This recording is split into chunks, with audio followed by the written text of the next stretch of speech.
Wa'il, come on up.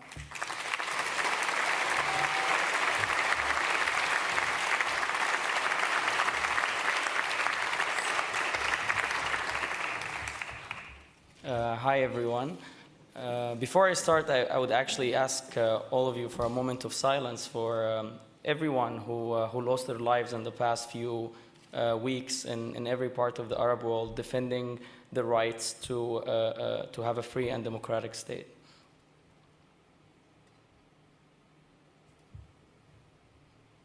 Thank you. I'm not a good public speaker. I know how to tweet and write Facebook messages, but I'm not good with public speaking, so I hope you don't focus too much on the way I will speak. And the second surprise is that I have not prepared anything for this. I never thought of what would I say, and I believe that it's better to just speak out your mind than to prepare anything. First of all, I think one thing I was thinking about myself coming here, that I'm kind of overrated. I think I'm in a position where I don't deserve to be in that position, because this was not about me. And despite the fact that the media likes to make it about one person or create a hero, this revolution, there was not a single hero. There was not the hero. There was everyone in Egypt was a hero. Everyone have actually contributed to this. And the fact is, I did not call for the protests. It was actually angry comments on the Facebook page that called for the protests. After Tunisia happened, a lot of the Egyptians were very mad and felt very competitive. They were like, if that happened in Tunisia, why can't it be happening in Egypt? You have to call for a protest. All what I did was very simple. It was create a new event, write revolution, put 25th of January, and publish. And that's basically my contribution to this revolution. And of course, writing and convincing people that we've got to go to the streets. Today, I'm a proud Arab, I'm a proud Muslim, I'm a proud Egyptian, because I felt very bad in the past few years seeing the image of us being, in the whole Western world, being associated with all sort of terrorism, all the troublemaking guys. And I think today the Egyptians have proved to the world, and the Arabs as well, that we're just like everyone else. We're like we are one of you. We're looking forward to a free life. We were not happy with our dictators. In fact, we're super pissed off.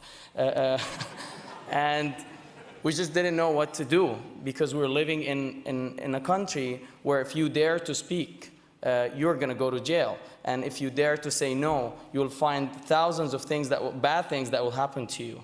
Randomly selection in airports is not one of them. They actually capture you and put you in jail right away.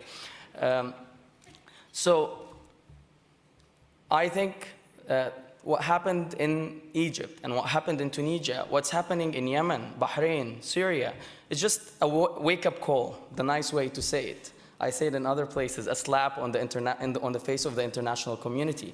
All these politicians that thought stability is more important than democracy, and that interests are much more important than values, and that we let them have problems as far as the region is stable, let them live in misery. That kind of wake-up call, I hope all of us will get that message. Today, I think that if individuals can actually do big things for their countries using social networks and communicating with the public right away without any media outlets or brokers in the middle, I think celebrities have a bigger goal in this world now. They have a bigger responsibility. I think you guys can actually help change the world.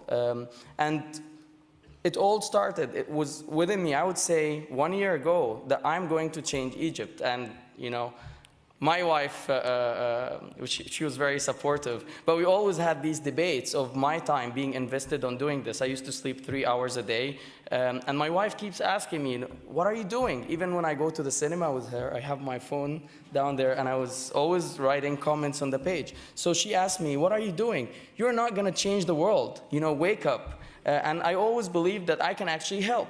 If every one of us starts from a belief that big thing can happen out of what they are doing, big things will happen. And thanks, of course, to technology, to the companies the ones like the one I work for, and Facebook and Twitter, access to people became much easier. Yeah, 1 minute remaining. So I just want to close my remarks with two messages. One, I wrote after I came out of jail. We were telling the Egyptian government, we're going to win because we don't understand your politics. We're going to win because we have a dream. And that dream is genuine. It's coming from our heart. We're going to win because our tears come from, not from our eyes, actually came from our heart. We're going to win because you're not going to be willing to defend your nightmare, and we're willing to die for our dream. The Egyptians, the Tunisians, and the rest of the people in the Arab world are proving today that the power of the people are much stronger than the people in power. Thanks, everyone.